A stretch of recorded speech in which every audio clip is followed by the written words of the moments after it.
Recorded live at 4ZZZ Studios Brisbane on 102.1 FM and broadcast across Australia on the Community Radio Network.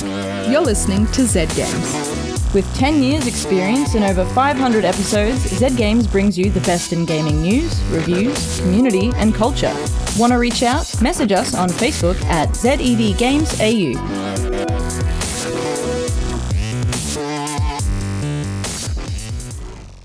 My name is Evie, and I'm hanging out in studio with Zahra. Anyway, where's Zed Games? We talk about video games and other gaming-related content. Sometimes we talk about things that aren't video games, but yeah, we shouldn't do that. We shouldn't. We talk about video games, but we do it anyway. Yeah, because just a little extra spice, Yeah, just to sort of round things out. Yeah, make it full shape and things. Yeah. I don't know what I'm talking about. Tonight on Zed Games, there is the week in gaming news, as per usual, as well as maybe a little bit of extra stuff that I've heard today, which we'll talk about in the news also. After that, I will be giving a review on our latest friendly neighborhood, Spider-Man Miles Morales. It's a big game. It's a lot of hype, so I'll be talking about that at length. Afterwards, later in the evening, Zahra will be talking about an indie game called Dune Sea, which is a little similar to the game Feather in some aspects. In some aspects. Yeah. Zahra's like, yeah. We'll go with that for now. If you want to know more about it, though, you have to hang in there and wait till later in the episode. But yeah, without further ado, I think we should get straight into the week in gaming news. Give me those news. This week in gaming news, Mortal Kombat brings some 90s nostalgia with a new DLC pack. Mortal Kombat 11 has had its fair share of fun DLC so far, including Rambo, RoboCop, The Joker, Terminator and Spawn, but its latest offering takes us back to the infamous Mortal Kombat film of 1995. The classic MK movie skin pack includes alternative skins for Sonya Blade, Johnny Cage and Raiden, based on the actors that portrayed them in the film, Bridget Wilson, Lyndon Ashby and the legendary Christopher Lambert. Their likenesses aren't the only inclusions, however, as each actor has also recorded new voice lines. I fear unintended consequences. The DLC pack is out now. Kadabra's reappearing trick. Famed magician, self-proclaimed psychic, and spoon enthusiast Uri Geller has given Nintendo his blessing to reprint Pokemon cards which feature the character Kadabra. The production of cards came to a halt in the year 2000 when Geller filed suit in multiple courts against Nintendo for infringing on his image with the design of Kadabra. The Pokemon, also known as Yingera in Japan, is a powerful psychic that brandishes a spoon. Posting on Twitter, Geller has apologized for his prior action. I never realised how powerful and important it was for me to lift the ban on Yingella/Kadabra, especially for all the kids around the world. I'm sorry for what I did 20 years ago, but you can learn from mistakes even more than you can learn from success. The Last of Us TV series is going ahead. HBO has given the green light to the TV series adaptation of Naughty Dog's The Last of Us. Series creator Neil Druckmann will be working as writer and executive producer, along with other executive producers Craig Mazin and Carolyn Strauss, who both recently worked on the critically acclaimed Chernobyl. While still in the early stages of production, the official synopsis seems to indicate the series will be starting with the story from the first game. Quick announcements and delays. Both Cuphead's final DLC, The Delicious Last Course, and Watch Dogs Legion's multiplayer mode have been delayed into next year. Cuphead's developer, Studio MDHR, has stated the challenges of development during the COVID-19 pandemic as the reason for the delay, while Ubisoft has noted issues dealing with ongoing bugs in Watch Dogs. In announcements, Fall Guys has announced their new season, Winter Knockout, to be released in the second week of December, and will feature something called Ringus Dingus. Omori, the Earthbound-styled RPG with art by Omocat, has just got a release date, over 6 years after its Kickstarter concluded. You'll be able to see if it was worth the wait on Christmas Day. Red Dead Redemption 2 has just launched a standalone version of its online multiplayer. It launched on PC and consoles with an introductory price of $7, which will increase after February 15 next year. That's all this week in gaming news. Thank you so much, Paul. Red Dead 2, $7. Who wants to be a cowboy? Yeah. Let's wrangle up. What is a flock of cowboys called? A herd. A herd, because the cows, yes. Let's make a herd of cowboys, all right? You don't even have to be a boy, all right? We can have just, like, cow people.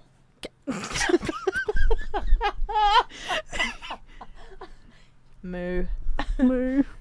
You're making me think of Doja's cat. Oh, Doja yes. Cat now. Yeah, I can't play that song right now. No, but You make me think of that one. that's pretty good. That's a really good price, and that's a Red Dead's good game. It is good game. Very good game. Highly recommend. I've not played. I watch people play it, and I'm assume just it's like, wow, great. that looks like so much fun. A bit like another game that is also apparently super duper awesome that I have also not played is the Last of Us series. Yeah. And the fact that we're going to have another television adaptation of a video game is fantastic because narrative writing in video games is phenomenal. And television adaptations, I feel, suit video games so much better. Yeah. Like, better than... I mean, we've seen video game movies. We've seen movies based We've seen things. We've seen them. They're not brilliant. But like a television series would be so good. A bit like, which I actually learnt recently from watching just back-to-back interviews with Henry Cavill, because I have a thing. Thank you, YouTube, for acquiring all that footage for me. I did not know that The Witcher 3 from Netflix is actually, because the game is actually based off the books. Yeah. I was like, what? Well, no way. And I think a lot of people out there go, oh, Witcher 3, the game, because it's so prolific as a game that people completely forgot about. Well, I mean, it was actually books. The game sort of brought The Witcher to a big audience, basically. Like, before then, the books were sort of in a very small audience of people who enjoy the books so much. And then a studio was like, what if we could make a game out of this? And then people were like, ooh, 2 swords. Yes, let's do that. Monsters. Yeah. Grey wolf. Giddy up. Wait, white wolf? Wait, oh god. Oh no. Oh no, what is he called? Is it White Wolf? No. Oh no. Okay. Oh, White Wolf. Witcher fans, please don't get me. Please don't get me. No, I don't know. Oh well. It is White Wolf, isn't it? Yeah, that's what it's here. Notable alias is White Wolf. Anyway. Text in on 0420626733 if you know the correct name. Thank you very much. But yeah, and then the series brought it to an even wider audience, which is wild. It's wild to me that I could actually talk about The Witcher with like my 68-year-old boomer cousin and just be like, hey, you know The Witcher? Geralt? And she's like, yeah, Geralt. And I'm like, yes. What a babe. Whoa. And it's just like, it's just so much fun, you know? It's good. Yeah. TV is a medium that sort of, and film too, I suppose, is that medium that sort of can reach pretty much everyone because it doesn't require a huge amount of skill to engage with film. Yeah, you just kind of sit there and... As opposed to games do require sort of a learning curve. That's why they're interactive. You're listening to Zed Games, and I'm hanging out in studio with Zahra, where we talk about video games and gaming-related stuff. And tonight, myself, and I are talking about Spider-Man Miles Morales. Yeah. Yay! Woo! Spider-Man! The only spider I love. Peter Parker, get out. Who's Peter? Who's Pete? It's all just Spider. Spider-Man, right there. Spidey. Good old Spidey. Well, I'm just gonna dive straight into it. So, Marvel Spider-Man Miles Morales is developed by Insomniac Games and it's published by Sony Interactive Entertainment. The music is by John Paisano and it's on exclusively PlayStation 4 and PS5. So you cannot get it on anything else. Everyone out there right now is like, no. It was released on the 12th of November 2020, so not long ago, a couple of weeks ago. And its genre is action-adventure, and it is a single-player campaign. Let's get straight into this. So, Miles Morales, just a bit of who is this dude, was bitten by a genetically enhanced spider and gains powers very similar to Peter Parker. However, with some key differences that are quite shocking. I'll explain later. Marvel's Spider-Man Miles Morales starts off where Marvel's Spider-Man ended, which is the game from 2018. Without giving away too much, essentially, Miles has been taken under by Peter and is learning the ropes, or webs. However, Peter is going away for a few weeks with Mary Jane, thus leaving the city in Miles's capable hands. After recapturing an escaped inmate from a prison convoy, Peter reassures Miles that he can handle it. Look, I don't know if I'm ready to fly solo. I screwed up today big time with the helicopter. But then you delivered big time. You saved my bacon, Miles. Hey, I did this gig for 8 years without backup, and you better believe I screwed up lots of times. But that is how you learn. So, Miles, however, is new and a little nervous. And after Pete leaves, things start getting a little crazy. An energy company, Roxxon Energy Corporation, starts some dodgy power plants.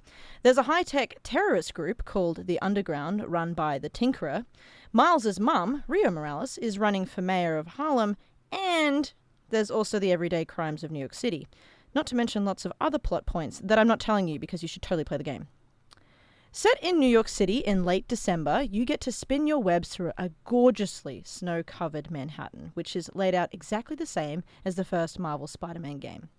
If you pre-ordered Miles Morales, you do get a special Spidey suit that is an animated version of Miles Morales from Spider-Man Into the Spider-Verse.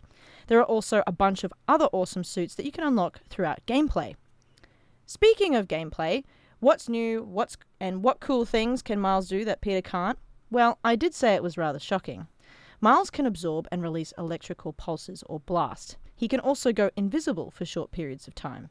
He basically has the same abilities from the animated film Into the Spider-Verse, plus a bunch of just regular Spider-Man abilities, like having a spider sense, super strength, wall climbing, and, boring stuff like that. In terms of how all this feels, it's more or less exactly the same as the previous Marvel Spider-Man, just with a couple of extra things. The combat feels good, which is exactly like the last game, where you can create cool combos, as well as work your way through the narrative, unlocking skill points to advance your character level and skill tree. The skill tree in Miles Morales is interestingly much smaller than Marvel's Spider-Man, and the combination moves are the same, but for some reason they don't display all the moves from the previous game, despite having a lot of the exact same moves. I also found some bugs within Miles Morales that was a little unfortunate, such as swinging through Manhattan and then glitching out and ending up inside a building with no way out, in which I had to restart at a checkpoint. There are also lots of little things sometimes, like voice lines playing up. Granted, there was a huge patch of 1.7 gigabytes that appears to have addressed a lot of these issues. The boss battles are pretty epic and, might I say, really hard. There are 4 difficulty settings to Spider-Man's Miles Morales, and there's Friendly Neighborhood, which is essentially super, super easy. There's Friendly, and then there's Amazing and Spectacular. I was on Friendly, okay? And I had a certain boss battle where I had to fight Rhino and a bunch of these Roxxon hooligans at the same time. I played this part out for close to 2 hours before I completed it. Now, I know what you're thinking, Evie, come on, are you really that bad? Well, normally you'd be right. But this time, I felt the stages of the fight with Rhino challenging and engaging. However, I was completely lost as to my objective for defeating him, thus spinning me into this endless cycle of trying to take him out in a way that was never going to work. I felt misled by the design of the battle, and I was extremely frustrated. After a short visit to YouTube, I was handed my solution that I thought was way more complicated than it needed to be for someone playing at a friendly level. In saying that, most of the game isn't too much different from the last game, which is fine because it ties in nicely with the extraordinary universe, as well as complements the brilliant story that Miles Morales is, and him finding his very own way to be his very own kind of Spider-Man. Marvel's Spider-Man Miles Morales soundtrack is spectacular, fusing R&B hip-hop rhythm with these orchestral suspense and hype, thus creating this wonderful expression that is very clearly Spider-Man with all its dun-dun-duns, but also this very new flavour of Miles shining through. John Paisano, the composer, has crafted a masterful score that elevates your game experience to a new level and adds that extra intense emotional rush to every wonderfully written cutscene. The music on its own is awe-inspiring enough that there will be a link of the original soundtrack on the Zed Games Facebook page at ZedGamesAU. Overall, I have to say, as a die-hard Spider-Man fan, and someone who just loves the Marvel Universe, this game has definitely done justice to an extraordinary hero, Miles Morales. In saying that, this game also fell short on its promise. With a price tag of $95, maybe if I had played on a PlayStation 5, my experience would have been different. And maybe my review would have been a little bit more positive. However, for that price, I wasn't expecting so much of the game to be basically the old one with just a new narrative, and a narrative that honestly didn't take long to play through. The map was the same, which makes sense. I mean, Spider-Man's only going to be in New York, right? But there was also a smaller skill tree, the same combat, and less Spidey suits. And for that price, I was expecting a lot more. Not that this game isn't truly amazing, just that for the amount that I paid, I wish I had had more than 3 days to play through it. I still recommend playing Marvel's Spider-Man Miles Morales. It does an incredible justice to the story of Miles and to the continuation of the Spider-Man franchise. Just maybe wait for the price to drop if you haven't already bought it. Unless you're like me and you're a big die-hard Spidey fan, then I can guarantee you that the narrative is worth your time.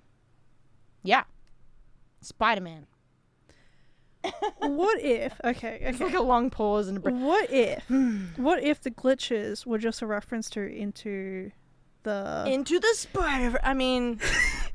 That would have been great, except I got stuck inside the building, and then I tried to get out by just sort of like walking to the wall, and then I ended up just climbing up the wall from inside the building. I was like, this is not good. But that's probably exactly how a spider in real life feels. Just ends up in a building and tries to get out and just ends up walking up the wall. So you're trying to say this is some kind of realistic simulation of like the real life of a Spidey? Maybe. Maybe. Probably not. That was probably not the intended experience. I don't think it was. Look, I'm pretty sure they fixed that now. I mean, I'll keep swinging around and smashing into buildings and see what happens. But yeah, look, it's a good game. $95 is a lot of money, and I'm pretty sure I paid $89 or $90 for Marvel's Spider-Man, which was the one that came out in 2018. And I'm like, this game was a full. I discovered a map for the first time. I was unlocking Manhattan and all this sort of stuff. Yeah. And it was like, there's so much new, and it's all so very fresh. So it's got that fresh feeling. And then you get Miles Morales, and it's like, cool. I understand that it's in the same universe. Pete is there as well. And you're in the same city. But you could still have, I don't know, like an unlocking and rediscovering the city as Miles. Or, I don't know, I just felt like there could have been so much more for $95. $95 is a lot of money. But I also think that maybe they're trying to capitalize on the PS5, and that they're expecting you to play this on the PS5. So when you do play it on the PS5, it does feel different, because the PlayStation 5 is a totally different console with a totally new generational feel. So, well, maybe don't know. Maybe if you are able to get the PS5 in the future, you could revisit this. Yeah, because you'll be able to port it over. Yes. From the PS4. If you already have Spider-Man for PlayStation 4, or if you buy, I think, even Cyberpunk, and I think there's a couple other games. I think most PlayStation 4 games. Quite a lot of games will be able to be moved over. I mean, double check, but you can check as well. I think there is actually, you can look up whether something will be able to move over from PS4 to PlayStation 5. Yeah. But yeah, also that's part of the reason why I purchased Spider-Man, because I don't have PS5 right now, but I have the PS4, and I know that I can play Spider-Man here, and then when I can eventually upgrade, I can move over quite seamlessly. So yeah, you can do that too, people out there. It is only available on PlayStation 4 and PlayStation 5. My name's Evie, and I'm hanging out in the studio with Zahra, and Zahra is about to give a review of a indie game called Dune Sea, so I'm going to pass it straight over to them. Thank you, Evie. You are a goose, and it's time to fly. Perched on the edge of a cliff, you don't know what's ahead of you, but with a leap, you spread your wings, embarking on a journey. The destination isn't important.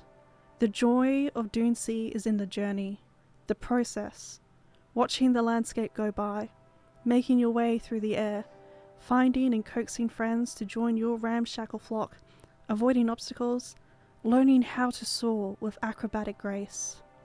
Dune Sea is a side-scrolling adventure game. If adventure meant a meditative Zen-like experience with a little bit of a challenge. With a simple, low-poly art style, soothing music, and a steady pace, Dune Sea is exactly what I needed to play when everything was too overwhelming, too noisy, or just took too much energy. Gameplay is soothing, if that wasn't clear already. It introduces controls simply and slowly. First, let's figure out how to hop off the cliff and spread our wings. Next, figure out how to fly quickly, change directions, and how and where to land for a rest. Some of the controls are explained to you, but a lot are left for you to figure out. You'll pick up some little collectibles and learn that'll give you a bit more stamina. You'll also learn what happens when you do run out of stamina. A lot of it is very straightforward, and what you'd expect from a game like this. But you have a few interesting tricks to learn. If you encounter a flock of birds, honk at them. One of them may decide to tag along for a little while. And with enough bird friends, you'll be able to unlock new and interesting pathways and move past difficult obstacles. Is it necessary? Not really. But who doesn't want a ragtag flock who can help you blast rocks? Sometimes the lack of explanation can be frustrating. I had quite a lot of trouble at the very first launch, where I was told to press 2 buttons, but I didn't really know how to, or how long, or in what order. I'm not afraid to admit, I crashed off that cliff at least half a dozen times, but once the mechanics of flight clicked, it clicked, and the rest just fell into place. It helps that it is a forgiving game, with plenty of checkpoints. You don't get punished harshly for a mistimed dive. Instead the game goes, hey, let's give that another go. So you spend less time struggling, and more time just enjoying the journey. In addition, there is a Zen mode, where you don't even have to worry about obstacles or crashing. You can choose to only have to fly. Like the simple art style and soothing gameplay, the music just ties it all together. You don't have to listen to the music, but I think you need to. It's so gentle, melodic, easy to allow into the background of your flight. It really ties it together, giving pace to your experience. Gentle guitar tones, violins in the background, an echo of the melody rings in the background. It feels open and warm. I wouldn't fall asleep to it, but I found it relaxing. I had a better meditation experience playing this game than I did in my last yoga class. Everything just complements each other so well, woven into one experience. There's no rush, no glaring need to keep flying, no overwhelming drive to do things. It just lets you fly. What is Dune Sea? It is a journey, an experience, that serves no other purpose than to just let you experience it. Your destination doesn't matter. Your goals can be to just stay off the ground. You can build a giant mega flock, or you can just see where the game takes you, for as long as you want. It's not exciting. It's not busy. It's sort of boring. But in the way that paddling down a quiet river in a canoe, and you look up at the sky and watch clouds drift by is boring. In the way that sitting by a stream and tossing sticks into it, and mentally betting on which stick will reach the big rock first is boring. In the way that sitting on the train and watching the landscape change and the buildings go by is boring. It just felt like, for a few minutes at a time, I could just breathe and fly. That is Dune Sea. Aww. It sounds really nice. It really was. And I honestly didn't expect it. I just thought, oh, well, this, I'll just give it a go. This looks kind of cute, kind of fun. And I did, sort of bonk my head with the Switch when I couldn't figure out how to fly. But once I did, I just relaxed into it. This review is going to be trash. I was in the voice chat and I was like, gentlemen, this is not good. Okay, gang, this is bad. This is not good. And I was like, oh, actually, this is good. I figured it out now. I Ignore love me. It's all good. But it's just everything about it just ties together so well, and it's so soothing, so relaxing, engaging enough that I didn't really find myself get distracted easily. It kind of makes me think of you know when you buy mobile games like a $2 or $3 mobile game, and it's just one mechanic, right? Yeah. Whatever this thing is that it's selling you, it's just one thing repetitively, but you get sucked in. Yeah. And you're just like obsessed with this really terrible game, but it's like really repetitive, so it becomes like meditative. And yeah. That's what it kind of makes me think of. It's on the Switch, yeah? You play it on Nintendo Switch? It's on the Switch. It's also on the PC. You can find it on Steam. Cool. I don't know if it's on other consoles. No, I don't think it is. But it's pretty sweet. It's like, you remember Flappy Bird? Yeah, I remember It's Flappy like Bird. if the opposite of Flappy Bird. Okay, so better or worse opposite? Okay, better. Like, you know how you had to avoid things in Flappy Bird, and it's like everyone was like, Actually, that was pretty hectic. Hey. Yeah. God, sorry, I'm just remembering. I'm actually remembering Flappy Bird now. But if instead of invoking anger and frustration, it just invoked peace. That's what Dune Sea is. That's what you want. You want peace. You're listening to Zed Games, and I'm Evie, and I'm hanging out in the studio with Zahra. And you've caught us at a good time because we're actually about to leave. Goodbye. See ya. Later. Yeah, this is the end of Zed Games. I hope you enjoyed the episode this evening where we talked about Spider-Man, Miles Morales, and my, I guess, mild disappointment in the game. And then also, just before we listen to Zahra's wonderful voice discuss the very soothing experience of Dune Sea. If there's anything that you have missed from Zed Games tonight, and because, maybe you tuned in late or whatever, you can actually listen to the whole thing again on Zed Digital, 4ZZZ. So yeah, you can check that out. Also, you could head over to the Zed Games Spotify page. We have all our podcasts uploaded there every single week. It's fantastic. I edit out all the bad stuff and then I put the good stuff up. Yeah. So, it's you want to check that out? Go on, do that. Yeah. Yeah. Anyway, on that note, bye. Good night. Thanks for listening to Zed Games. If you'd like to listen to more, check out our podcast on Spotify or follow us on social media at ZED Games AU. See you next time.